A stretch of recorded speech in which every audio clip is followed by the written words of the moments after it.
ಆತ್ಮೀಯ ಕೇಳುಗರಿಗೆ ನಮಸ್ಕಾರ. ಇವತ್ತೊಂದು ಸುಂದರವಾದ ಕಥೆಯನ್ನು ಹೇಳ್ತೀನಿ. ದ್ರೋಣಾಚಾರ್ಯರು 5 ಜನ ಪಾಂಡವರಿಗೆ ಹಾಗೂ 100 ಜನ ಕೌರವರಿಗೆ ಶಸ್ತ್ರವಿದ್ಯೆಯನ್ನು ಕಲಿಸಿದ್ರು, ಪರೀಕ್ಷೆ ನಡೆಸಿದ್ರು.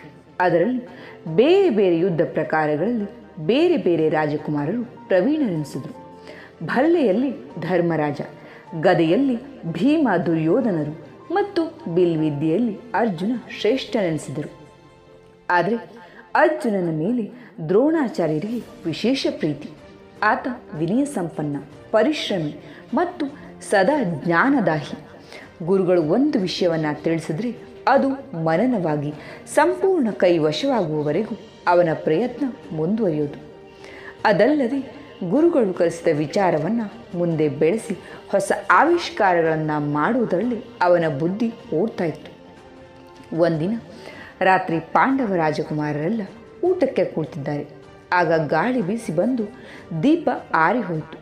ಮತ್ತೊಂದು ದೀಪ ಬರುವವರೆಗೆ ಸ್ವಲ್ಪ ಕಾಲಾವಕಾಶ ಬೇಕಲ್ಲ. ಎಲ್ಲರೂ ಕತ್ತಲೆಯಲ್ಲಿ ಊಟ ಮಾಡ್ತಿದ್ರು. ತಕ್ಷಣ ಅರ್ಜುನನ ತಲೆಯಲ್ಲಿ ಬೆಳಕೊಂದು ಹೊಳಿತು. ಎಲ, ಪೂರ್ತಿ ಕತ್ತಲಾಗಿದ್ದರೂ ಕೈಯಲ್ಲಿಯ ತುತ್ತು ನೇರವಾಗಿ ಬಾಯಿಗೆ ಹೋಗ್ತದೆ. ತಪ್ಪಿ ಕೂಡ ಕಿವಿಗಾಗಲಿ ಕಣ್ಣಿಗಾಗಲಿ ಹೋಗಲಿಲ್ಲ. ಅಂದರೆ ಕೈಗೆ ಸರಿಯಾದ ತರಬೇತು ಸಿಕ್ಕಾಗ ಕತ್ತಲೆಯಲ್ಲಿ ಗುರಿ ತಪ್ಪದೆ ಸಾಕ್ತದೆ. ಹಾಗಾದರೆ ಕತ್ತಲೆಯಲ್ಲಿ ಗುರಿಯಿಟ್ಟು ಬಾಣ ಹೊಡಲಿಕ್ಕೆ ಯಾಕೆ ಸಾಧ್ಯವಿಲ್ಲ? ಇದೇ ಚಿಂತನೆಯ ದಾರಿ ಹಿಡಿದು ಅರ್ಜುನ ಪ್ರತಿ ರಾತ್ರಿ ಬಾಣ ಪ್ರಯೋಗ ಮಾಡತೊಡಗುತ್ತ. ಒಂದು ಧ್ವನಿ, ಒಂದು ಶಬ್ದ ಬಂದರೂ ಸಾಕು, ಅದನ್ನೇ ಗುರಿಯಿಟ್ಟು ಬಾಣ ಹೊಡೆಯುವುದರಲ್ಲಿ ನಿಪುಣನಾದ. ಈ ವಿದ್ಯೆಯನ್ನು ಶಬ್ದವೇದಿ ಅಂತ ಕರೆದರು. ಗುರು ದ್ರೋಣಾಚಾರ್ಯರಿಗೂ ತಮ್ಮ ಪರಮ ಶಿಷ್ಯ ಶಬ್ದವೇದಿ ವಿದ್ಯೆಯನ್ನು ಕರಗತ ಮಾಡಿಕೊಂಡಿದ್ದು ತಿಳಿದು ಸಂತೋಷಪಟ್ಟರು. ಒಂದಿನ ದ್ರೋಣಾಚಾರ್ಯರು ಅರ್ಜುನನಿಗೆ ವಿಶೇಷ ಅಸ್ತ್ರ ಶಸ್ತ್ರಗಳ ಪರಿಚಯನ ಮಾಡಿಕೊಡ್ತಾ ಇದ್ದರು. ಆಗ ಎಲ್ಲಿಂದಲೂ ಒಂದು ಪಕ್ಷಿ ಕೂಗುತ್ತಿರುವ ಧ್ವನಿ ಕೇಳಿಸಿತು. ಗುರುಗಳು ಸುತ್ತಮುತ್ತವನ್ನು ನೋಡಿದರು.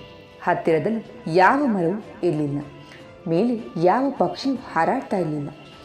ಕೆಲವು ಕ್ಷಣ ಕಳೆದ ಮೇಲೆ ಮತ್ತದೇ ಪಕ್ಷಿಯ ಕಲರವ ಕೇಳಿಸ್ತು. ಅದು ಎಲ್ಲಿಂದ ಬರ್ತದೆ ಅಂತ ಗೊತ್ತಾಗ್ತಾ ಇಲ್ಲ. ಕೊನೆಗೆ ಅರ್ಜುನ, ಈ ಪಕ್ಷಿಯ ಧ್ವನಿ ಎಲ್ಲಿಂದ ಬರ್ತಾ ಇದೆ ನಿನಗೆ ಗೊತ್ತೇ ಅಂತ ಕೇಳಿದ್ರು.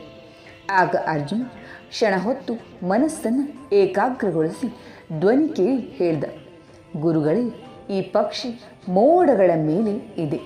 ಇದೊಂದು ವಿಶೇಷ ಪಕ್ಷಿ. ಮೇಲೆ ನಮ್ಮ ಎಡಭಾಗದಲ್ಲಿರುವ ದಟ್ಟ ಕಪ್ಪು ಮೋಡಗಳ ಮೇಲೆ ಹಾರಾಡ್ತಾ ಇದೆ.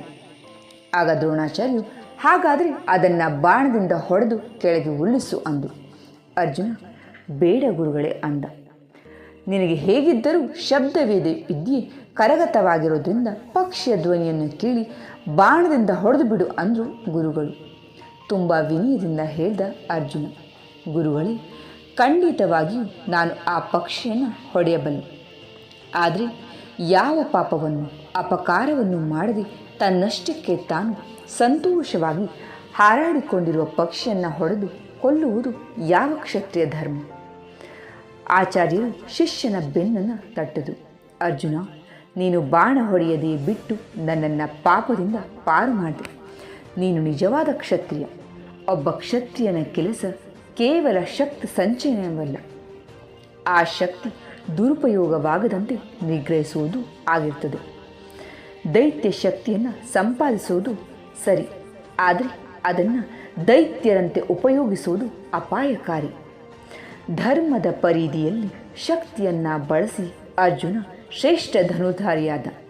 ಆದರೆ ತಂದೆ ದ್ರೋಣರ ಕುರುಡು ಪ್ರೇಮದಿಂದ ಅಸಾಮಾನ್ಯ ಶಕ್ತಿಯ ನಾರಾಯಣಾಸ್ತ್ರವನ್ನು ಪಡೆದ ಅವರ ಮಗ ಅಶ್ವತ್ಥಾಮ ಅದನ್ನು ನಿಗ್ರಹಿಸಲಿಕ್ಕರಿಯದೆ ಯುದ್ಧದಲ್ಲಿ ಕೋಪದಿಂದ ಬಳಸಿ ವಿನಾಶವನ್ನು ತಂದುಕೊಂಡ.